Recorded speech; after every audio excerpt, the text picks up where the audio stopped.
రష్మిక మందన గారు ఇప్పుడు కొత్తగా యాక్ట్ చేస్తున్న మూవీ ద గర్ల్ ఫ్రెండ్. అయితే రష్మిక మందన గారు ద గర్ల్ ఫ్రెండ్ మూవీకి ముందు లాస్ట్ యాక్ట్ చేసిన మూవీ కుబేరా.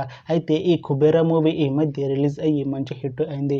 అయితే కుబేరా మూవీతో రష్మిక మందన గారికి ఒక మంచి హిట్ వచ్చింది.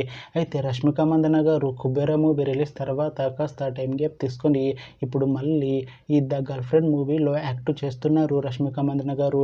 చూడాలి రష్మిక మందన గారికి ద గర్ల్ ఫ్రెండ్ మూవీతో కూడా ఇంకొక మంచి హిట్ తనకి వస్తుందా లేదా అనేది మనం the girl friend movie release అయ్యాక చూడాలి.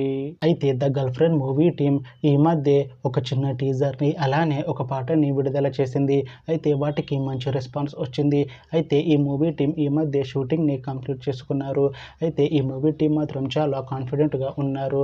ఈ మూవీ మంచి హిట్ అవుతుంది అంటున్నారు. అయితే ద గర్ల్ ఫ్రెండ్ మూవీని ఈ సెప్టెంబర్లో రిలీజ్ చేసేలా ప్లాన్ చేస్తున్నారు మూవీ టీం. చూడాలి the girl friend movie release అయ్యాక మంచి హిట్ అవుతుందా లేదా అనేది మనం the girl friend movie release అయ్యాక చూడాలి. Thanks for watching this video friends. మీకు ఈ వీడియో నచ్చితే ఈ వీడియోని లైక్ చేయండి. ఇంకా ఇలాంటి మూవీ అప్డేట్స్ కోసం ఈ ఛానల్ని సబ్స్క్రైబ్ చేసుకోండి.